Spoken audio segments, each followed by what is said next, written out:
Cette histoire suit notre personnage principal, Ena, qui est à la recherche du boss. Pour le trouver, elle doit réaliser différents jobs qui sont les quêtes de ce jeu. La principale est de réussir à enlever la fumée qui bloque son passage pour accéder à l'île du boss. Cet objectif, en apparence simple, va résulter d'une longue quête avec des aventures toutes les plus bizarres que les autres. Aujourd'hui, je vais donc vous raconter l'histoire troublante et mystérieuse de Ena, Dream Barbecue.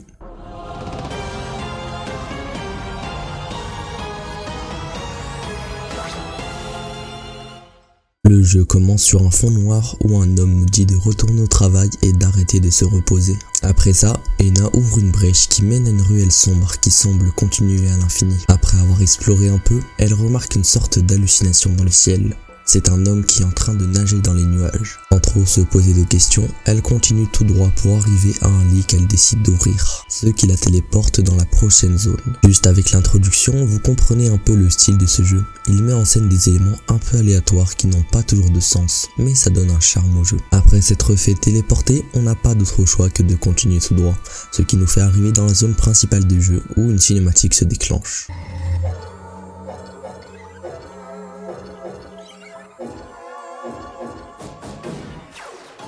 Hope you don't mind, but could you tell me? Where the hell is the boss?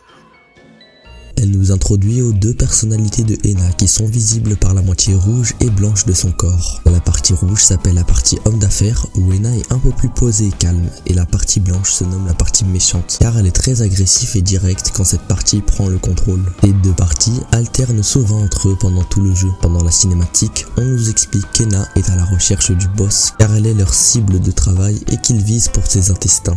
Vu les termes employés, on peut en déduire qu'ils essayent de le tuer, même si ce n'est qu'une théorie. Le premier personnage que nous allons croiser va se faire passer pour le boss, ce qui va ensuite devenir une mode avec tous les prochains personnages à venir. Sauf que notre collègue Grenouille va nous dire que le boss est sur cette île, au loin, et qu'il faut qu'on trouve un moyen de dissiper la fumée, ce qui va commencer notre premier job. Les jobs sont comme les quêtes dans ce jeu, elles permettent d'avancer dans l'histoire et gagner des récompenses, même si ce n'est pas la seule façon de finir le jeu. Après lui avoir reparlé, il nous dit d'utiliser nos capacités d'homme d'affaires pour aller demander au réceptionniste comment se débarrasser de la fumée. Ce qu'on s'empresse de faire après être passé par la porte précédemment fermée. On arrive à la réceptionniste. Le dialogue qui suit met bien l'accent sur l'opposition des deux personnalités, pendant que la partie homme d'affaires essaye d'approcher le problème calmement en demandant s'il ne la dérange pas. La partie méchante intervient pour tout ruiner en demandant agressivement d'enlever la fumée pour qu'elle puisse s'occuper de l'homme en question. La réceptionniste répond par le fait qu'ils arrivent trop tard car le boss n'est pas encore né,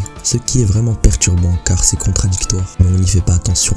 Après l'avoir traité de pauvre et bas de gamme, elle finit par céder et dire que seuls les génies peuvent les aider. Ils se trouvent derrière les portes qui chantent leurs louanges. Cela nous fait comprendre que les génies sont les plus hauts gradés ici et qu'il va donc falloir aller solliciter leur aide. Après que homme d'affaires dit sa fameuse phrase « Merci pour votre business » qu'il dit souvent à la fin d'un job, on retourne voir notre collègue qui nous appelle en chemin pour nous dire qu'il a entendu notre conversation à propos des portes et des génies et qu'il ne pourrait pas venir nous aider car la fumée lui fait mal aux pieds, ce qui n'est pas vraiment crédible. On se demande pourquoi il essaye d'esquiver ce job. Après être retourné au hub, on parle à différents personnages tout aussi bizarres les uns que les autres. On remarque qu'ils parlent tous une langue différente. La grenouille qui parle japonais, au chat qui parle russe. C'est un détail assez amusant qui permet aussi de voir si vous arriviez à reconnaître toutes les langues. Après avoir interagi avec tout le monde, on rentre dans la porte seul. Après avoir un peu avancé, on voit un message qui nous dit que bizarrement, il y a une envie d'aller aux toilettes.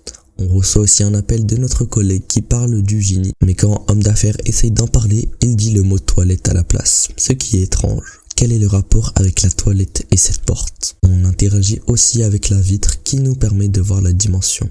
Elle ressemble à un désert avec des créatures bizarres qui volent dans le ciel et beaucoup de bâtiments. On sort du bateau dans lequel on était et commence par rassembler des informations comme prévu. On apprend par les trois sœurs qu'elles sont en recherche de toilettes aussi et que leur sœur s'est perdue après être sortie de la maison du chaman. Elle parle aussi d'un purge event qui est important mais pour plus tard. Une d'elles parle aussi d'être allergique aux personnes et l'autre dit qu'elle a la ref. Cela fait référence à la web-série où une phrase connue de Hena est « Je veux rentrer, je suis allergique aux gens ». Petit détail assez cool. On finit par aller dans la maison du chaman pour en savoir plus sur leur sœur et les toilettes. Après lui avoir parlé, on comprend que leur sœur s'est dirigée vers l'orbe dans le ciel et que ce sera notre destination pour trouver le génie qu'Hena a encore une fois appelé toilette malgré elle. Pour cela, il nous dit de créer la vie elle-même. Vous comprendrez plus tard ce qu'il veut dire par là. Après s'être aventuré un peu plus, on remarque que le seul passage pour l'île du milieu est le pont, où une sorte de pingouin ne veut pas nous laisser passer. Il dit aussi qu'une sorcière est passée ce matin, ce qui nous montre qu'on est sur la bonne voie. Il finit par nous dire qu'il nous laissera passer si on trouve un moyen pour que ce jeune homme arrête de le fixer, et on accepte le job. Et ce moyen, on va le trouver juste à côté grâce à cette machine à vendre, qui va se faire passer pour le boss, elle aussi. Elle nous propose de la mayonnaise pour les yeux, ce qui est exactement ce qu'il nous faut. Malheureusement, on n'a pas assez d'argent, donc on va aller parler à ce personnage qui nous propose de retrouver ces animaux pour une récompense en argent. Il nous prévient qu'ils aiment tacher son tapis avec du sang et nous dit de faire ce qu'on veut avec cette information. Pas très rassurant. Maintenant que nous avons un plan en tête, on commence par chercher les animaux qui sont assez bien cachés. Après les avoir trouvés tous les 4 à chaque coin de la carte, on parle au mannequin en bois qui nous dit qu'on a fait du mauvais travail car on est arrivé en avance. Ce qui est encore une fois contradictoire. Il finit par nous dire qu'il va se régaler, ce qui nous inquiète pour le sort de ces animaux, mais ce n'est pas vraiment notre problème. Le dialogue se clôture par la fameuse phrase « Bless you for your business ». Il nous donne pile poil assez pour acheter la mayonnaise et couvrir les yeux du jeune homme d'une façon totalement inattendue.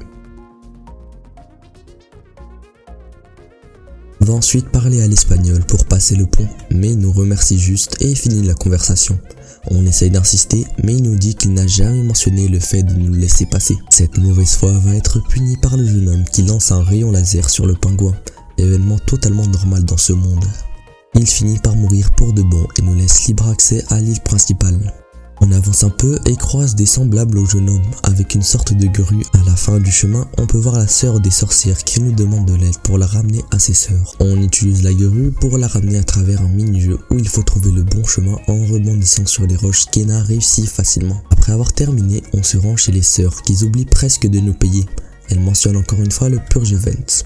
La sœur principale finit par nous donner un objet qui traîne dans son portefeuille en nous disant qu'Hena lui avait donné. Cette phrase met l'accent sur une théorie probable comme quoi Hena serait une espèce et non pas une personne. Bref, avec cette carte mère, on va voir le chaman qui effectue une sorte de rituel avec la carte mère. Il finit par détruire sa maison et réussir seulement à moitié, car au mieux d'un corps entier, on reçoit une tête seulement. Il a dit que pour la compléter, on peut la planter dans des trous dans le sol qui permettent de faire grandir entièrement et de marcher dessus pour accéder à des zones qu'on ne pouvait pas auparavant. Voilà ce qu'il voulait dire par la nécessité de créer la vie elle-même au début.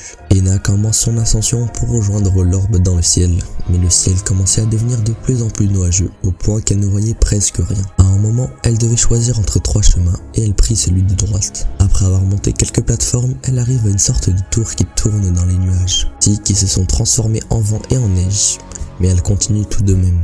Après avoir choisi le mauvais chemin 2 fois, elle trouve enfin le bon et grimpe la tour malgré le vent. Elle a dû faire un peu de parcours dans le froid, mais elle finit finalement par arriver à la porte blanche qui l'emmena finalement à l'orbe, où elle se fit manger par une espèce de lézard. On finit par flotter dans l'orbe et notre collègue nous appelle pour nous demander pourquoi on prend aussi longtemps. Hena était incapable d'aligner 2 mots, donc il a juste cru qu'on était encore aux toilettes, puis soudain, un fond noir. On arrive enfin à la fin de notre quête pour les toilettes, mais avant ça, on doit traverser ce pont qui semble être du vomi de ces créatures. On remarque aussi que Hena a une forme qui ressemble plus à un humain que sa forme de polygone précédente. On peut soit essayer de faire du parcours en sautant sur les radeaux, ou soit passer simplement par le pont grâce à l'humain. On choisit la solution la plus simple car qui sait ce qu'il arrive si on tombe. On finit par avancer vers les toilettes géantes qui rétrécissent à vue d'œil. Elle nous amène enfin dans les toilettes. Et on interagit avec un puits, ce qui commença le dialogue avec cette entité. Cette entité, c'est le génie qu'on cherche depuis si longtemps. Elle commence par nous féliciter d'avoir atteint les toilettes avec cette forme de statue assez réaliste qui contraste au style du jeu et nous accorde le pardon pour tous nos péchés. Elle finit par nous transformer en ange jusqu'à ce qu'elle remarque qu'on est Hena et qu'elle refuse ce service. Dit que son travail ici est fini, elle redescend donc dans le puits. Mais Hena méchante la rappelle en lui disant de ne même pas penser à raccrocher à son nez. Le génie réapparaît en disant qu'elle admire son courage naïf et finit par lui accorder un vœu. Elle a 5 options, mais une seule fera vraiment avancer l'histoire. C'est celle de se débarrasser de la fumée. Elle nous demande ensuite si on sait les ingrédients de cette salade de mots. En parlant du mot cible, il dit que notre esprit semble en conflit avec les mots qu'il rejette. Et finit par nous dire que les inquiétudes et les peurs vont trahir nos vraies intentions. Après ce message assez cryptique, elle nous dit que le puits nous mènera à la source de la fumée. Donc on saute. On arrive dans un endroit où on voit la machine à fumer. On se demande si cela en vaut le coup et finit par la détruire à coups d'éventail. Après ça, la pièce s'assombrit et une porte apparaît pour nous laisser entrer dans une version corrompue de cette dimension. En avançant, on reçoit un appel de la grenouille qui nous dit de se dépêcher. Homme d'affaires lui répond de ne pas s'inquiéter et que le boss sera dans les égouts en un rien de temps. Son collègue lui répond de ne pas rigoler avec ça et qu'il sait son travail. Cela nous interroge maintenant sur si Ena doit vraiment tuer le boss ou non. Mais sans avoir le temps de réfléchir, il dit que la fumée est partie, mais que la porte va bientôt se refermer. Donc on devrait se dépêcher. Rouge lui répond qu'il n'y a pas de problème et qu'il va utiliser ses astuces de vendeur pour se sortir de là. On arrive dans la version corrompue de l'ancienne dimension, et se dirigeant vers le bateau, notre champ de vision commence à se remplir avec d'espèces de cubes. On arrive enfin à la porte, mais elle est bloquée. On fait désespérément quelques pas en arrière, et là...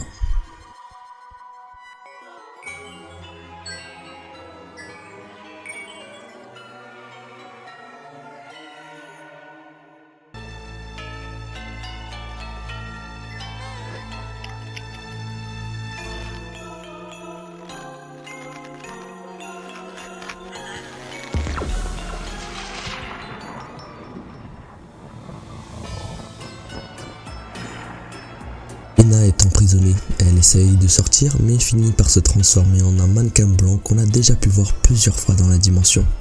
Elle tombe dans un long trou avec des chiffres et d'autres mannequins. Elle se fit attraper par une main et cela mit fin au chapitre 1. Heureusement, on a une scène de post-crédit où un mannequin blanc au hub commence à bugger pour laisser place à un cocon noir qui contient Ena dedans, ce qui met fin au chapitre 1.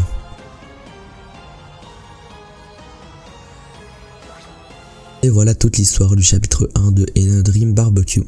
Malgré le fait qu'elle soit vraiment bizarre et sans une réelle logique, le jeu est très appréciable, purement grâce à l'ambiance irréelle ou aux personnages tous les plus bizarres que les autres. Merci du fond du cœur d'être resté jusqu'à la fin, un pouce bleu et un abonnement seraient grandement appréciés.